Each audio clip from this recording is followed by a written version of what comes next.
third psalm, since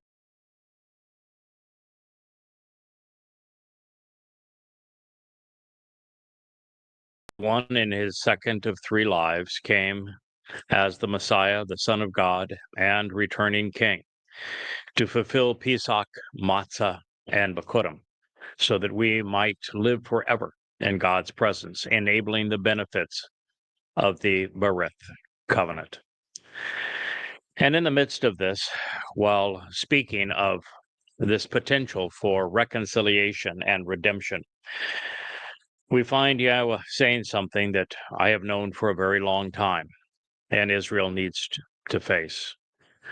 These are very, very dark days for Israel, and difficult time to be a Jew. And this is largely because Israel, you wrote God out of your lives some 3,400 years ago, and you've not invited him back in. It was during the Exodus you told him to shut up and go away, that you never wanted to hear from him or see him again. And by the time you had antagonized both him and Moshe throughout the long 40 years of the Exodus, and then became a nation under Dod only to rebel against him and continually against God, that by the time of the prophet Hosea, Yahweh announced his divorce, saying he couldn't take you any longer, that it was just over. He could not deal with the antagonistic attitude, the quarrelsome nature of the Jewish people any longer. And he said that he was headed back to heaven as a result, which means he has left communication between he and his people with prophets and witnesses. The last of the prophets was Malachi. He spoke in 447, 447, I should guess. It would be more accurate, 447, 448 BCE, 1,000 years after Moshe first revealed the Torah around Mount Choreb. It was exactly 1,000 years in between the first and the last of the prophets. And since that time, Yahweh has been silent, hasn't communicated with anyone. And the reason for that is that first he had left a marvelous legacy to be studied through his previous prophets, that we could read and come to know him. And second, he could no longer find a single Yehud, not one Yisraelite, through whom he could communicate, because there wasn't any willing to listen to him. There was none who was willing to stop the rebellion. And that was the continued state of affairs until 24 years ago, when Yahweh, long after predicting he would do so, in fact, he foretold that he would speak through an observant foreigner, going all the way back to the time of Dod. It's even mentioned in the Torah, some 400 years before that. And he picked a goy to reintroduce his name to his people. He picked an Akre, an observant foreigner, a choder, a branch off the tree of lives and off the tree of the knowledge of good and evil, to bring understanding back to the lost tribes of Yisrael. And that is why we present the Yahowah blog. It is why there are these books sitting on the shelf behind me. It is why we do what we do, is to reacquaint you with Yahweh's name, to reintroduce you to your God. And we do so at a very, very dark time for Israel, when you are just a matter of days from being sold out by Donald Trump and company to the Qataris and the Saudis. And God is now on record saying that he will not continually quarrel with someone. He will not subject his preeminence to unending arguments, always contending in hostile opposition, continuing to endure the taunts and the insults called imperfect. Nor will he eternally serve as a frustrated caretaker, a natar, tend to those who displease him, maintaining the status quo as those who are disappointed and irritated. Psalm 103:9. Unfortunately, Israel is still taunting God. I was reading Israeli responses to what Trump is doing to go all in on Saudi Arabia and Qatar by using Israel as the ultimate bargaining chip. And it is interesting that when I began to inform Israel in the first week of November of last year that Donald Trump would be the next Neville Chamberlain, and that his Czechoslovakia would be Israel, and that he would surrender Israel to Saudi Arabia. At the time that I made those statements, I found that other than those in the covenant family who had been with me for a very long time and had learned that when it comes to foretelling what's going to happen in and around Israel, that I have never been wrong. I'm always correct because I base what I say on an understanding of Yahweh and his prophets. But apart from those individuals, everyone condemned me as being liberal, which anybody that knows me knows I'm the opposite of the sort. A source of fake news, which again, I've been doing this for 24 years, and you can't accuse me of that. And they did everything they could deny it. If you read in the chat rooms around the Jerusalem Post, for example, you would find that well over 95% of Israelis thought that Donald Trump was the next Messiah, that he was the godsend who replaced the irritable Joe Biden, and that he was going to have Israel's back and be Israel's savior. And all the while I was saying, no, he is not. The prophets have spoken. They've never been wrong. He's going to sacrifice Israel. And it's going to happen no later than 22 May of 2026, Shabuah, 7 years before year 6000 Yah and the Messiah's return with God. So it was obvious what was going to happen. I said it as such, and what I found is that somewhere between 95 and 99% of Israelis posting in those news-related chat rooms were exceedingly articulate against that position and believing that Donald Trump was the opposite of the way that I was painting him. I have been relentless on pursuing this story because I know it to be true, and I know the consequence. Millions of Jews are going to die as a result of what Trump is doing, and billions of people worldwide will also succumb to the treachery of Donald Trump. And knowing that this is true, I have continued to examine and explore and share every nuance along the way where Trump confirms what I have said about him. And now, as of last night, when Trump is now winging his way to Saudi Arabia, where Witkoff is now in Israel to break the bad news to Israel as to what's going to happen, after the Trump administration actually told Hamas in direct negotiations with Hamas, bypassing Israel, that if Hamas provides a gift to Trump, which was the Israeli American soldier that was hostage, and releases him, the Trump will do a favor for Hamas that's far greater than that. And that is what will be occurring today as Trump makes his way to Saudi Arabia. And when I read the chat rooms now, it's a complete reversal. It's maybe 3 to 5% of Israelis now are desperate to try to cling to the myth that Trump has their back, and will call everything fake news or liberal press or this sort of thing.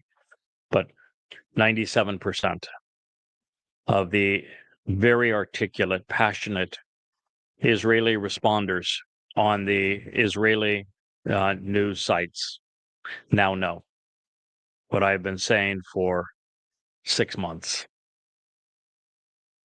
that Donald Trump's going all in with Saudi Arabia and Qatar, and that Israel is the bargaining chip. They know that they have been left. Occasionally, you'll find someone that rallies and says, "No, Hashem will save us," and most people just yawn or laugh. Hashem isn't going to save you. Hashem is irritated by you. Hashem made it very clear he's not going to continue to argue with you. If you can't so much as even say his name, if you're going to erase his name from your life, if you're going to replace his Torah with your goddamn Talmud, if you're going to substitute he intended with you of Judaism, half in on half, not now. All you got is this lousy goy speaking to you.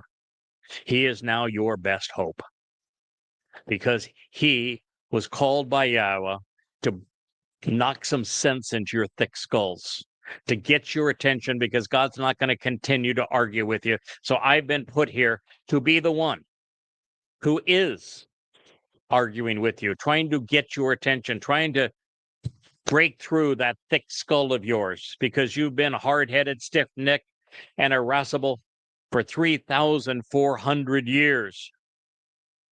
Now, God hasn't forgotten you, but he's not going to speak directly to you. He is not going to help you. He's not going to do anything for you until some of you, more of you, get your head out of the gutter. It's a simple truth. And he has arranged it to be a bitter pill for you, to be embarrassing for you, because hundreds upon hundreds of prophecies present God's approach to you now as coming through a goy, the Nakri, the observant foreigner, the man who comes out of Edom to save many Israelis. And that's the position you put yourself in.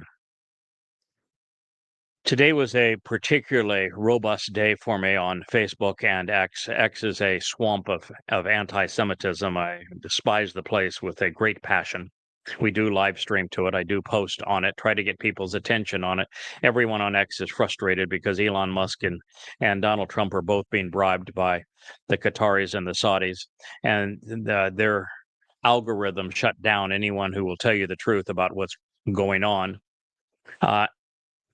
And yet on Facebook, we're gaining new friends at a prodigious rate, much faster than ever before, maybe 4, 5, 6, 7 times faster than any time previously with the same posts.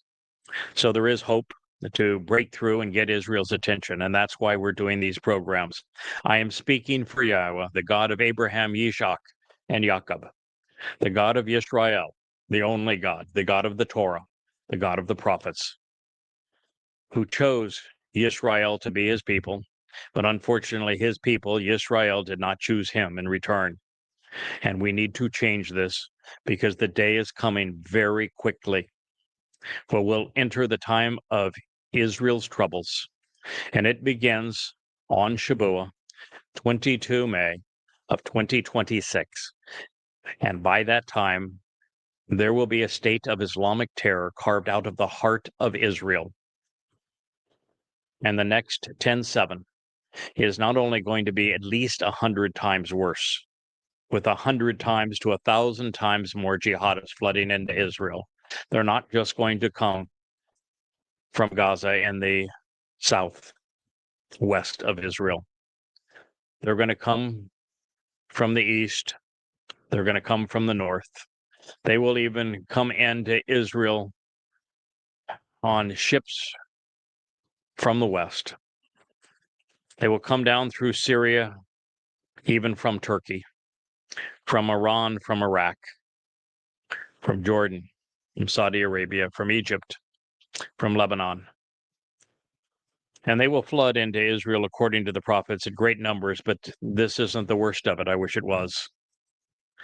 And it's not just that they will be 100 to 1,000 times more of them, and the IDF has no remedy for that. And therefore, Israelis are going to be raped, they'll be plundered, they'll be tortured. I'm sorry to bring you this news. I don't want to have to bring you this news. But unfortunately, it's going to take this kind of news for you to finally give up on your politicians and your rabbis and your culture and return to Yahweh and start listening. I wish that was not the case. I would love for you to prove me wrong. There is no penalty in prophecy for you proving me wrong. Should you begin to accept Yahweh as your God, the Torah and the prophets as his guidance and instructions for your lives, and significant numbers and great quality of people sooner rather than later. The only thing that is going to change is the number of high quality individuals that will get to live forever as part of the covenant family, inherit all that God has to give. And that is a very good thing. Now, the other problem that is now a fait accompli as a result of what will be happening over these next few days is that the terrorists that will flood into Israel, motivated by Islam, are not going to just come from outside of Israel's borders. They're going to come from Israel's heart, from a place that is only a mile or two from Tel Aviv and from Jerusalem, as a Fakistanian state is carved right out of the heart of Israel, narrowing the country at its waist where it is most vulnerable, where 70% of the population live. And so Israel is going to be invaded from the inside, not just the outside. So you need to know the time is running out.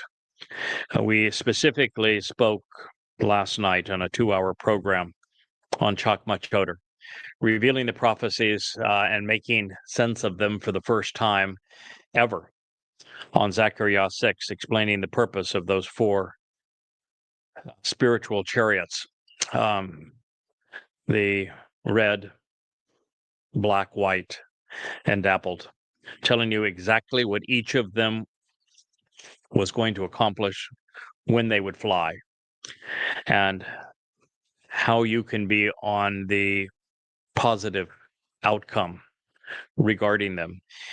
And as we concluded that prophecy, revealing the truth about what each of those represent and when they will take flight, why they're being sent, the testimony from Yahweh in Zechariah 6 said explicitly that those who are redeemed, those who are brought back to Israel as part of this final Yatsa, Exodus, from the 3 influences of Babylon, the geographic, which is the Middle East, the Islamic Middle East, political, which is the United States, and religious, which is the Roman Catholic Church and Christianity.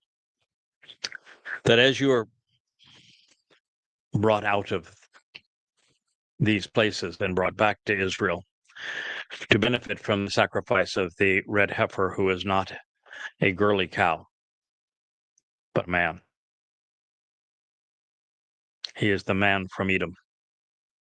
He is the Choder. He is the Nakri, who was sacrificed on behalf of this mortal remnant of Israel. It says that those who are returned will come by Yada Yah. Yada Yah is the website where all of the 35 books that I have written, based upon my translations of Yahweh's Torah, prophets, and Psalms, and as well as the scriptures of the religions that have been so hostile, antagonistic to Jews, all reside at YadaYah.com. And it says that's how you're going to come. So I would encourage you to go there, YadaYah.com. The website is always on the Yahweh blog. You can look at it there, YadaYah.com. Yada means to know. Yah is God's name. And to get that kind of an endorsement from God, to say, this is how you go about returning, It means that I can tell you with certainty, if you're going to be part of the covenant family and not succumb to the hell that is being perpetrated on Jews, that's going to get so very much worse over the next 7 years as a result of the machinations that are occurring all around you, then you need to go there and you need to start reading now. And you need to start listening to the YAHOWAH blog.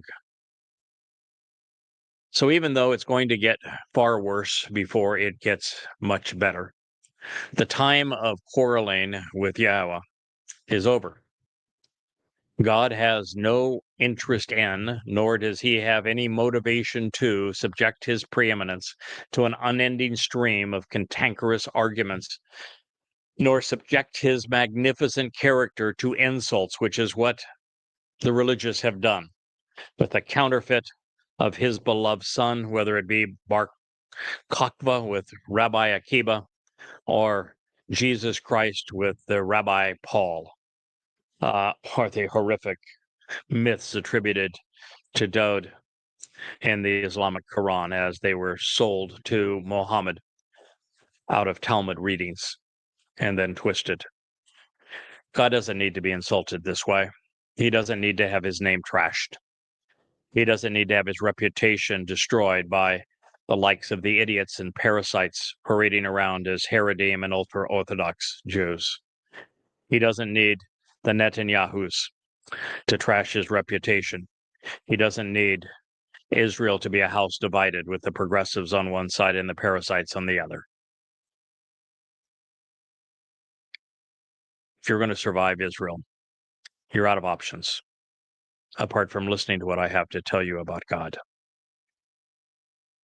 Now, depending or not, whether you wish to be removed from through the Shabuah and Towrah harvest, or you wished to endure the time of Yaakov's troubles, you have until Shabuah in 2026 at the latest to make this harvest, or hope that by Towrah in 2023 that you have survived the time of Yaakov's troubles and that you can resolve your conflicts with God at that moment. When YAHOWAH returns with Dawud, neither will serve as a natar, a frustrated caretaker over the irritants clinging to the status quo. That is the purpose of the 4 chariots. You see, the red chariot is the man from Edom, this Adamah Parah, this bloody red man of the earth who is productive. He's the one staying in Jerusalem because he's laying down his life to prepare the adulterous woman of Israel for Dawud's return. The black chariot is going after to end the lives of overtly religious and overtly political Jews. Those Jews who have no hope of ever listening to YAHOWAH, ever embracing his name, ever returning to him, ever stopping being religious and political, and coming to rely upon him. Their lives will be truncated at that moment.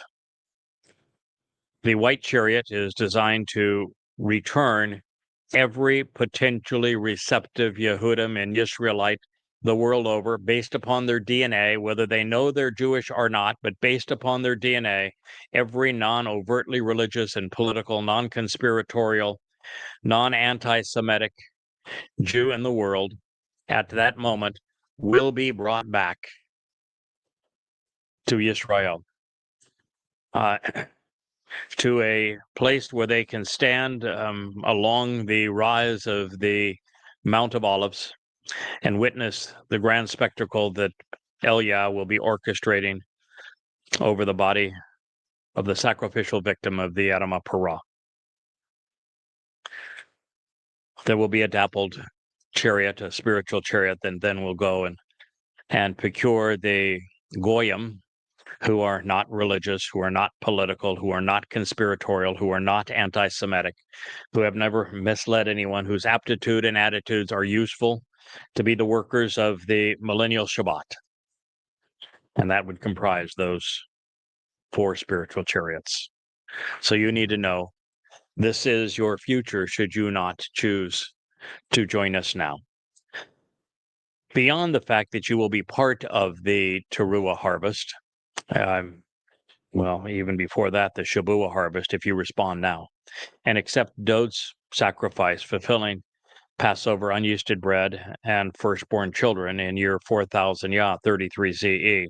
If you embrace that now, accept the terms and conditions of the covenant, which there are 5 of them, and receive the benefits of the Moed Mikre, particularly these first 3, as David fulfilled them, and you are prepared to join us on the Shabuah harvest, then you will have at this very moment 12 months to prepare yourself, your family for this harvest, and then use this time to encourage other Israelites, other Yehudim, to capitalize on this opportunity of a lifetime. That is what we're offering you. There's no nonsense at this point. There's no room for debate, no room for interpretation, no room for niceties, no room for subtleties. You just need to understand the truth as it exists. We've run out of time, Israel.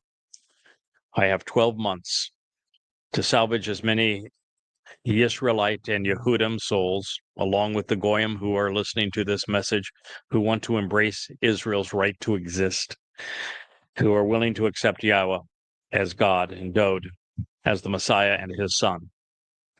We have exactly 12 months. And after that time, we begin the 7 years of the time of Yaakov's troubles. And I will return during that period. I will return initially with 8 supporters from the Covenant family, and we will do everything we can in the next 3.5 years to get your attention during very difficult times. And then ultimately, I'm going to be met by the great orator, Elia, whose credibility will be enormously valuable as he returns and joins me on the Temple Mount, cleansed of all of the Islamic scars, such that we spend 3.5 years, the last 3.5 years, with Yahweh performing all manner of signs around us and above us, obliterating the dome of oppression and the mosque of death, while erecting a tent of the restoring witness on the mount, flying a scrolling banner above us so that you can read and see what I'm sharing with you now and what we will share with you going forward at that time. He's going to lift up the 10 statements that were etched in stone, so you would know what they say. I expect that we will see the original autograph of the Torah scroll. I fully expect Yahweh to show at some moment the Ark of the Covenant. This will be the most amazing time in world history, but understand you will also be enduring the ongoing march of genocide from not only from Muslims, but from their progressive pimps who would impose genocide and apartheid on Jews. So earlier in this 103rd Mizmor, the rhetorical questions that Dode posed were presented in the second person feminine, but now he has returned to first person plural because he's making these statements such that they will include his 2 associates who are preparing the way for his return, and that would be Yada and Elia. It is not according to, it is not based upon or consistent with the ways we are misled and misleading, incurring guilt, that he acts and engages with us, nor according to our errant thinking, erroneous statements, or invalid religious opinions, out of twisting the truth with our inaccurate beliefs and based upon our perversions, that he will deal with us. No, Yahweh is going to deal with you on the basis of his Torah, basis of the 5 conditions and 5 benefits of the Berith covenant, based upon the purpose, intent, and the fulfillment of his 7 Moed Mikre. He's going to deal with you based upon his nature and his intent, not your religious and political nature or intent. If you're expecting God to respond to Judaism and to rabbis, you will be horribly disappointed, because he is disgusted by both. If you expect God to be on the side of your political party, the Likud, for example, national unity, whatever it may be that is your preference, I'm sorry to tell you, God is apolitical and anti-religious. He is going to resolve the conflict with those Yehudim who are open to being part of his family and accepting his name and his son based upon his instructions, not yours. So it is the nature of religion to define how God supposedly interacts with men and women. But the God who created men and women begs to differ. Yahweh will be incongruous with religious edicts. If you want to know God, it's going and how to engage with him, or how God's going to engage with you when he returns, then you need to read the Torah and Nabi, the prophets, divorced mentally from the lies of Jewish culture and Judaism. That's where you've got to begin. You need to reject those things before you can even start this journey. And what you're going to find is that very few will meet the criterion God has established, and none among them will be overtly religious or political. In the second of 3 statements that Yahweh etched in stone, after telling you that his name is Yahweh and that he is the God of liberation, and that you will not exist with a God by any other name. That would include Adonai, Hashem, and G-D.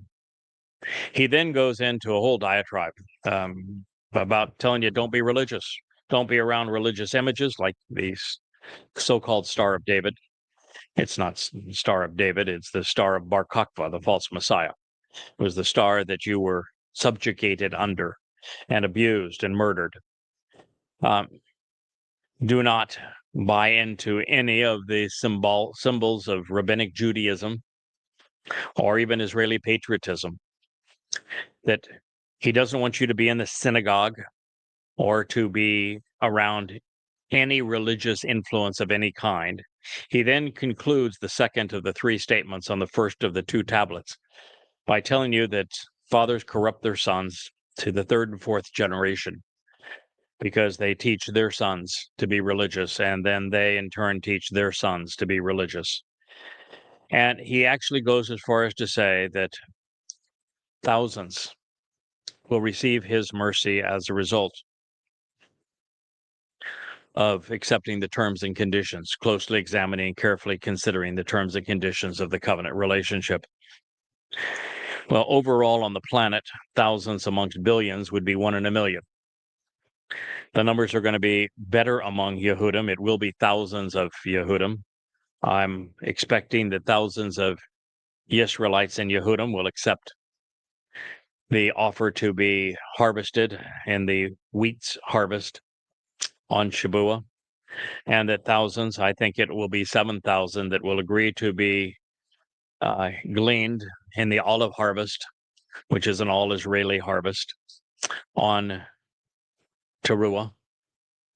And I expect there to be many thousands of Israelites gathered in Jerusalem on the Shabat of Towrah, the 24th of September of 2033, year 6000 Yah, to receive the benefit of what Yahweh, Elia, and I do on behalf of Yisrael and this surviving remnant of God's people by way of the sacrifice of the Adamah Parah, the red heifer.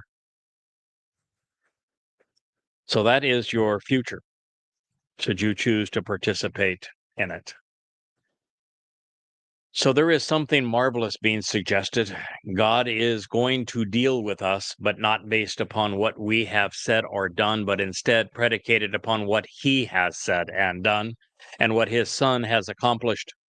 To capitalize, accept the conditions of this bereth and attend the mikre.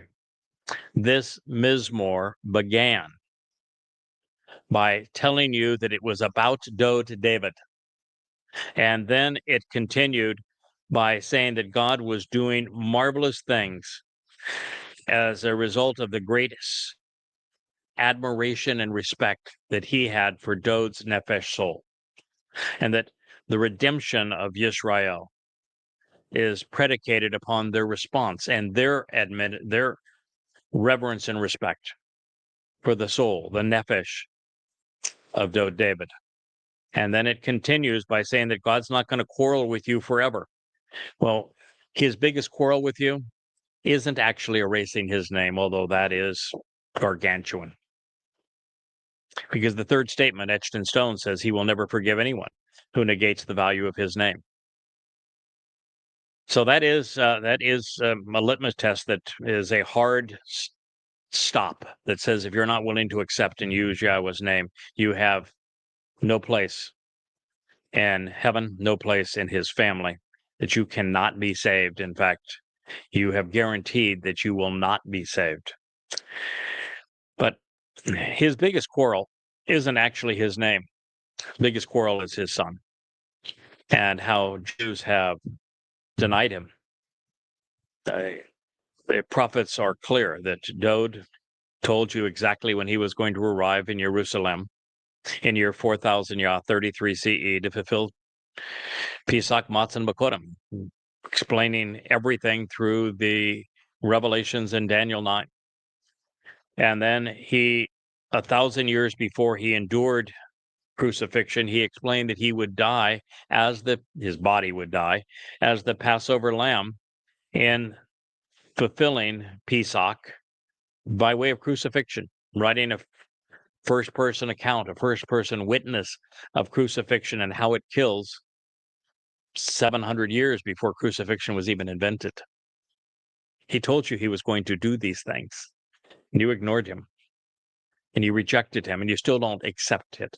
It's one thing for a man to be so compassionate, so courageous, so as to volunteer to fulfill Passover and matzah. Passover as the lamb crucified by the Romans, matzah with his soul carrying our guilt into Sheol to perfect us so it's never seen again. But it's one thing to do those things, which he did.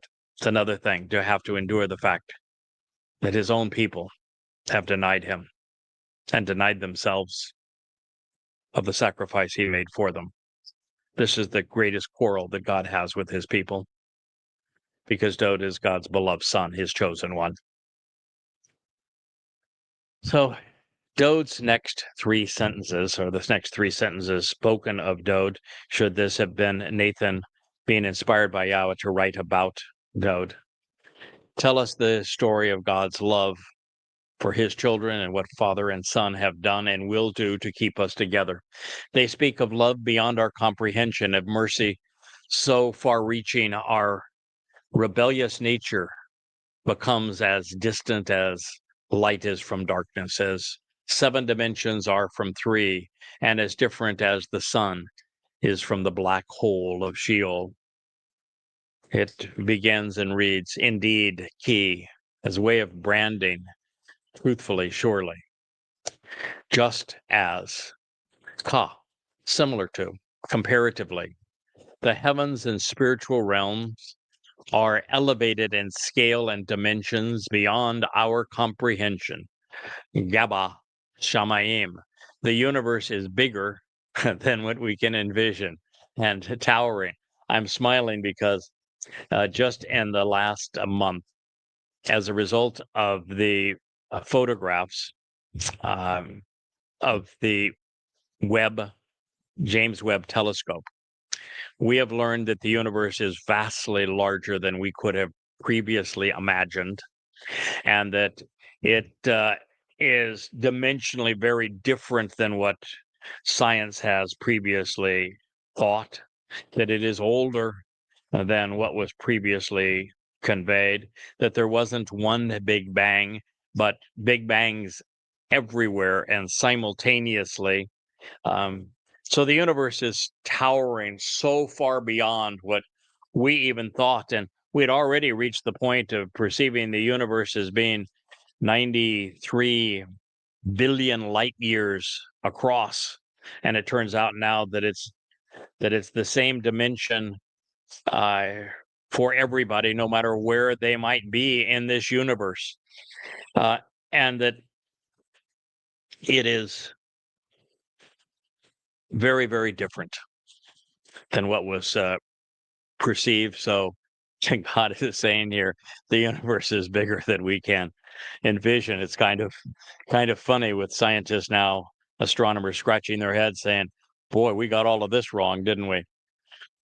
So above and beyond the material realm, so too is his steadfast and enduring love, his unfailing generosity and mercy, his magnanimous nature and unmitigated affection and overwhelming desire to favor with benefits towards those who respect and revere him.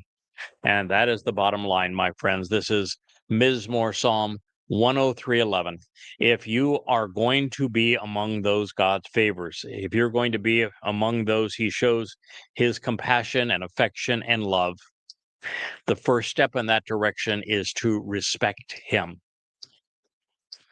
And you cannot respect him by ignoring his name, by writing his name out of your lives, by ignoring what his son achieved, by fulfilling Pesach, Matzah, Bakurim in his second of 3 lives, by replacing his Torah with a Talmud, with replacing the relationship he intended with you with Judaism. You cannot do it that way. You need to respect Yahweh for what he has said, for what he has written, for what he and his son have achieved. It continues, and this was Mizmor 103:11. As far as the sunrise in the east, where its increasing light is from, Mizrah, mean, the distinction of the rising sun, to the setting sun in the west, where darkness follows, Marab, the sunset with increasing darkness, so far removed from us, are our revolting and rebellious behaviors. At Pesha Akanu is that part of us which has been contrary to the way and in defiance of the standard through religion and politics, and thus rebellious. Mizmor Psalm 103:12. As a father, Ka'ab, consistent with the way of a parent, especially a dad, shows tender affection and genuine love. Rakam is kind and generous, favoring, having compassion for children. Al Benyim Yahweh, which is the proper pronunciation of the name of our Elohah, God, as directed by his Torah teaching regarding his Haya existence. Genuinely loves and overtly favors. Rakam is compassionate and merciful, generous and forgiving toward those who respect him, those who revere him. Who's him? Yahweh, not Hashem, not G-D. You insult God when you write his name out of your lives, when you ignore the instruction that was the third he etched in stone with his own hand and said the negation of Yahweh's name is an unforgivable offense. You need to change this now, Israel. You are not going to survive as a Jew if you don't change this now. Embrace Yahweh's name, disregard the rabbis. Do it now. Mizmor, lyrics to be sung, 103:13. Here and elsewhere, Dode insinuates that he was cognizant that there were dimensions beyond his frame of reference, and that the spiritual realm was 4 dimensions beyond the 3 dimensions that we experience. His perspective on light and dimensions goes a long way to explain who we are in relationship to God now and what God is offering to do for us to mitigate our differences so that we become more like him. When Yahweh told Dode that he is going to return as brilliant as the sun, which means that he is going to be hugely empowered upon his return, just as E equals mc squared, and energy is vastly greater than matter. The best way to resolve the darkness in our lives is to recognize that God wants to turn us into light, and that we forego the darkness that is religion. While Yahweh's mashal are presented as parental advice, and they're written by Dode, Yahweh is typically referenced by name or referenced as Elohim, God.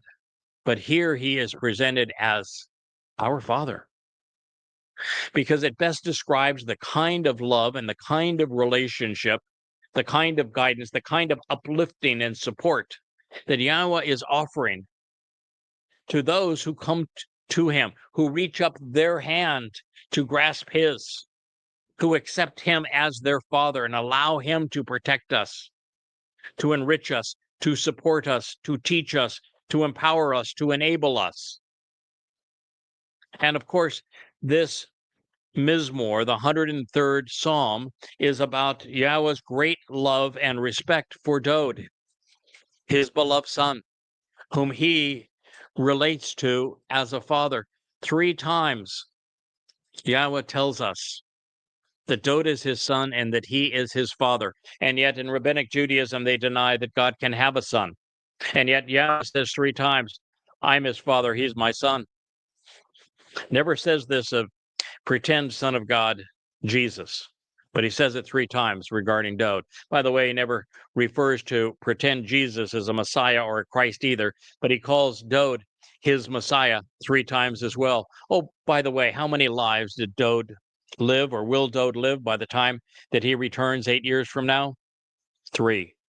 1 in year 3000 Yah, the next 1,000 years later in year 4000 Yah, and the next 2,000 years after that in year 6,000 Yah.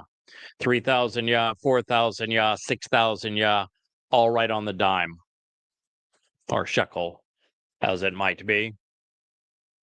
It is about God having a son, a chosen son, a Bakor, a firstborn son, and him using Pesach, Matzah, and Bakurim, firstborn children, with Dode becoming the first to benefit from firstborn children by having fulfilled Pesach and Matzah and extending our lives as a result of his sacrifice as the Son with his corporeal body on Pesach, so that his nephesh soul could carry our guilt into Sheol, just as this psalm proclaims, so that we could be perfected. Immortal and perfected equals adoption into God's covenant family, where Yahweh enriches and empowers us consistent with the covenant's benefits. Now, one of the many reasons that Yahweh is so proud of Dode, and he is, indeed, he's enamored with him, is because he was one of us, a mere mortal, a man who figured it out. And if he could, we can. I did. You can. Now, especially since father and son shared how this was possible, and they even enabled us to follow in Dode's footsteps. They told us all about what he was going to do and then has subsequently done, so we could benefit. It is the story of father and son, That's why he called you the children of Israel. He wants you to be part of his family. But to do this, you have to respect him as your father. You have to embrace him by name. You have to come to him through the Bereth covenant by way of the Moed Mikre invitations to meet as they were fulfilled by father and son. I'm often told by those who are too preoccupied or lazy to search for Yahweh through his words that they would have responded even more positively had God done for them what he did for Noah or Abraham or Moshe, the children of Israel, even for Dode, when he felled the giant with a single stone. My reply is always the same. We have been offered far more than any of them. We have access to the eternity and the entirety of the Torah, Nabiim, Wa Mizmor, along with the tools to translate and study Yah's testimony. We have the advantage of seeing the entire spectrum of history, from creation to the birth pangs preceding the time of Jacob's troubles. And we can therefore compare what Yah said to what has occurred and thereby prove his existence and validate his inspiration because of the precise nature of these prophecies that he shared with us and how they have all been fulfilled exactly as he has proclaimed. God proves his existence through them. He proves his inspiration of these words that I'm sharing with you through them. You know, this is a Mizmor that was scribed in 1000 BCE about events that would take place in 32 CE. And we have copies of it amongst the Dead Sea Scrolls, scribed in the 1st, 2nd, and 3rd century BCE, hundreds of years before their actual fulfillment. Proof positive that God exists, that Dode did these things, and that we can rely upon them. He continues, it is certain, without any question, key. He is cognizant of, he's Yada. He is aware of and knows, he acknowledges and understands our inclinations and frame of reference, even the purpose for which we were created, our dimensional limitations and our attributes, especially our ability to think and to reason, our motivations and our desires, our wants and needs of what and why we were formed in the first place. Remembering that we are indeed Zakar, the memorable man.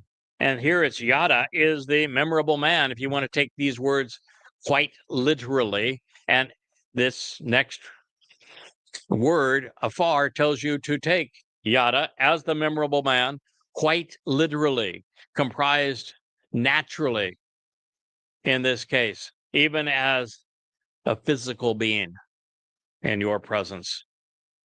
Mizmor, lyrics to be sung, Psalm 103:14.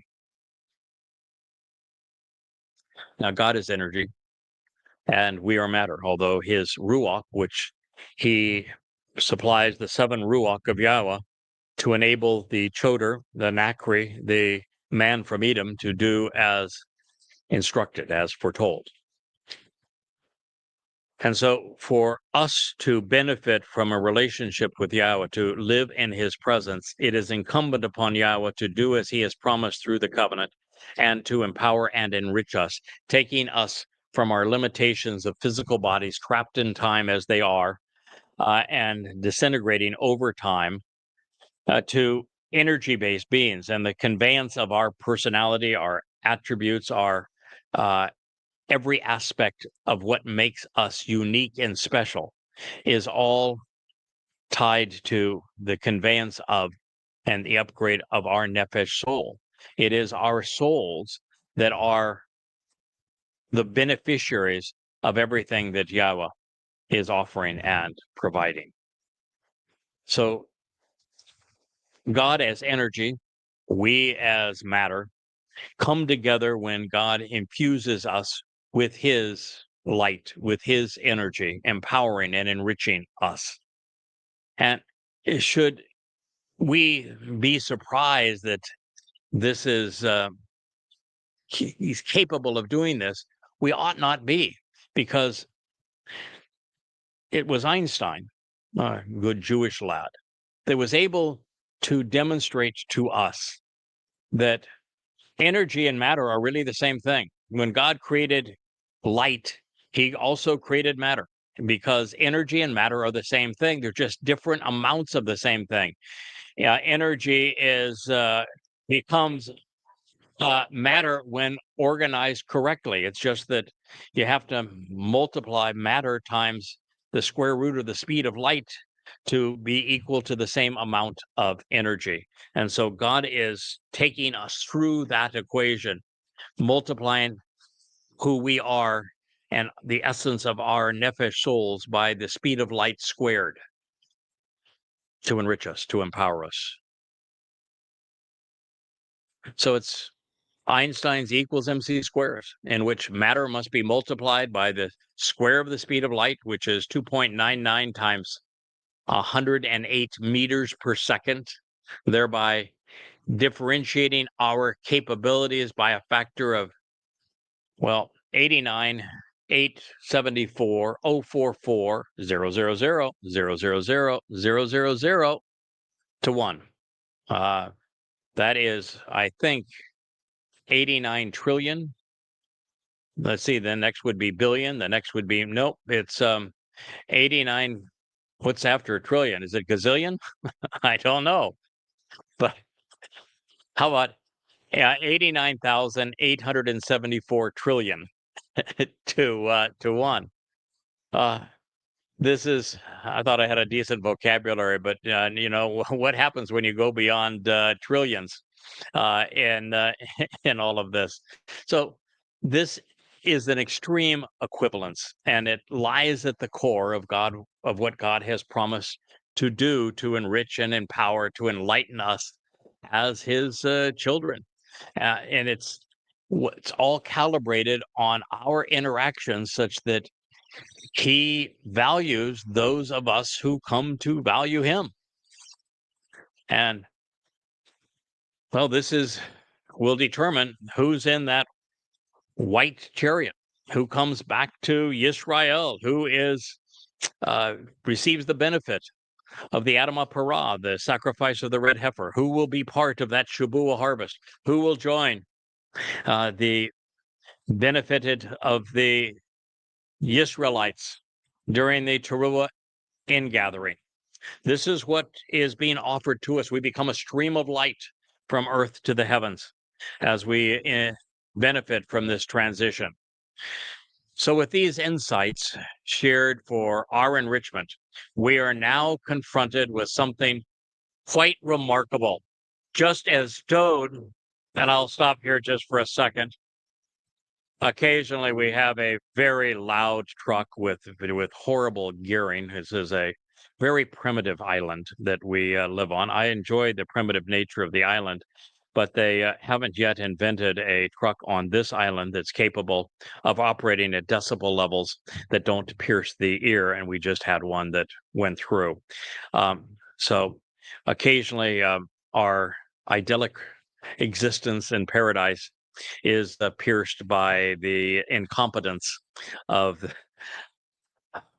what we have to endure. So with these insights now shared for our enrichment, we are confronted with something quite remarkable. Just as Dode quoted his 22nd Mizmor to explain why the Spirit,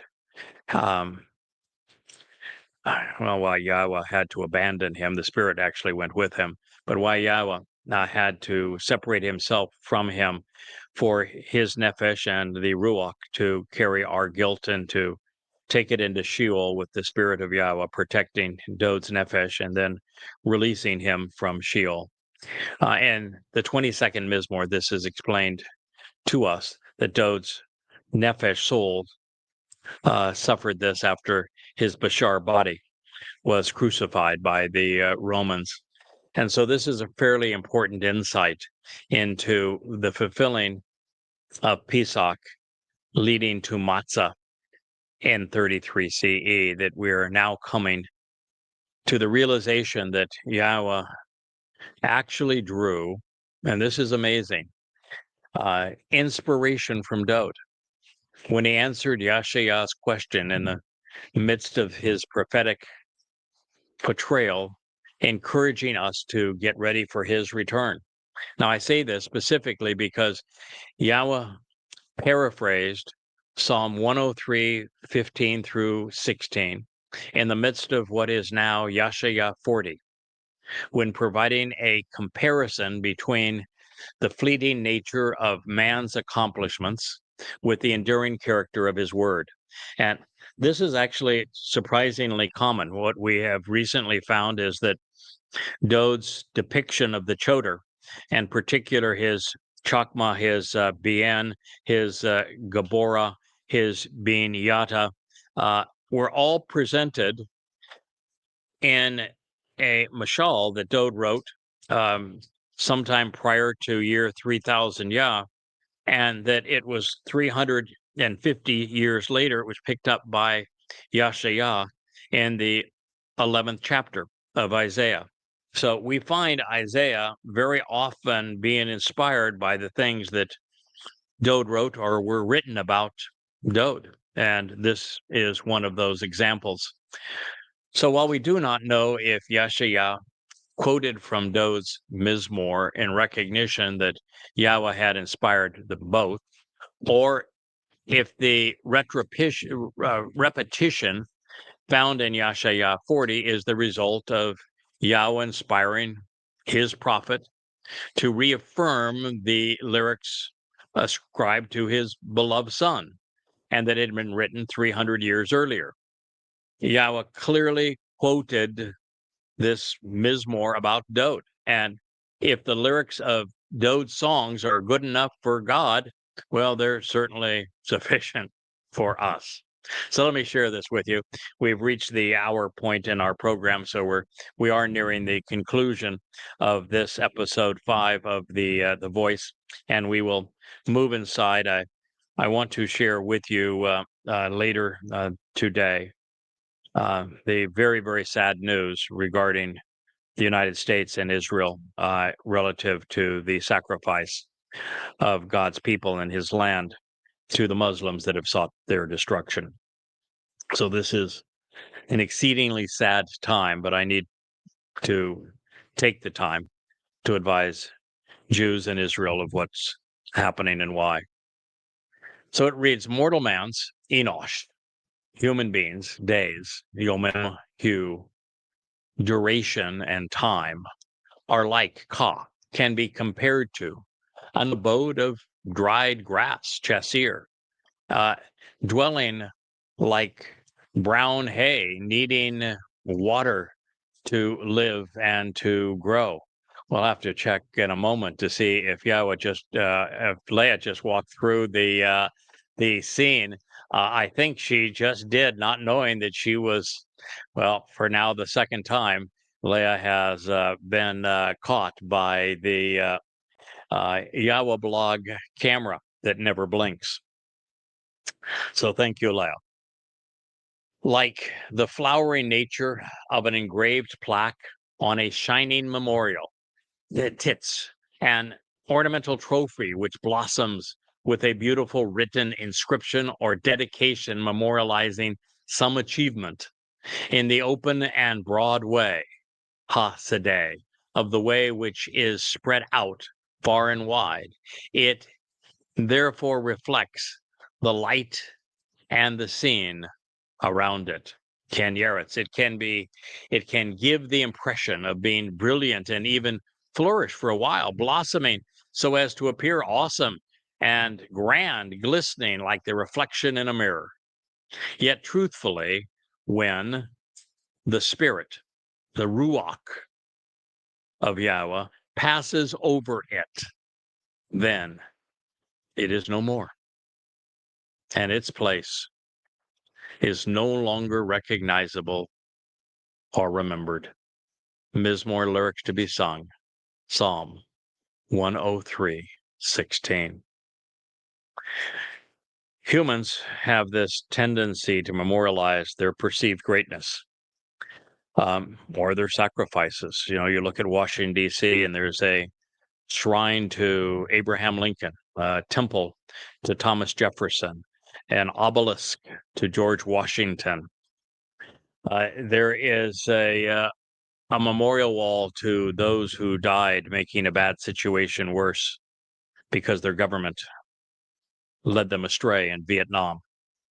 There is tombstones in Arlington. There are great monuments to, for example, the Dome of the Hopi print, that ugly boil on the Temple Mount is a trophy to Islam's conquest of Israel following Muhammad's death. I have posies, and I think the Miss Leah walked back through her scene. She has a garden below us. Man wants to end his life with a memorial stone telling us how wonderful our lives were. And what Yah was saying is that you can write anything you want to about yourselves. You can build any kind of shrine that you think is sanctimonious. You can do whatever you damn well please. But when my spirit is poured out over all humankind to determine who stays and who goes, those who have credited their lives with greatness independent of me will be nothing. That if you wish to transform your feeble earthly existence, your mortal existence in flesh, to something that is enduring, that can travel through the universe, that is genuinely worthwhile and capable of transcending time and space, then rather than trying to aggrandize your own mortal existence here and now, the flower blew off the table. We have trade winds here in the Virgin Islands, and it's what makes life enjoyable here. But they also are unkind to things that are unsecured on tabletops.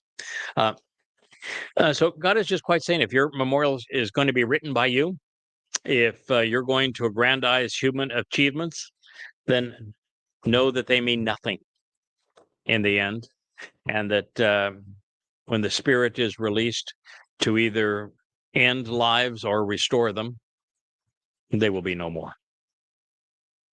There will be no trace of government, of religion. The greatest shrines, of course, of man are great cathedrals, the Vatican and Rome, the monstrosity around that ugly cube of the Kaaba in Mecca. It's man's shrines that God says, nah, I'm sorry. Good riddance. There was no religion in the Garden of Eden. When we return to it, there'll be no religion. There'll be no politics, no grand human structures at all. Our greatness is going to be in our relationship with our God. So I thank you for listening. This has been a special edition of the YAHOWAH blog here from the blustery ocean studio. We even got a little rain in the beginning of this program, and a little opportunity to see Leah walk through the scene a couple of times, as we're kind of at the confluence of pathways here in our ocean studio. Pool on one side, the Leah Gardens on the other. Main venues of the house and the porticos to the left and to the right, the ocean behind me, driveway in front of me. This is kind of the crossroads of our little home in the Shamaim of the great big sea of the Caribbean that is all around us. And so, thankfully, via the satellites, we're able to broadcast this Yahowah blog to you. And I thank you so much for listening. Good day.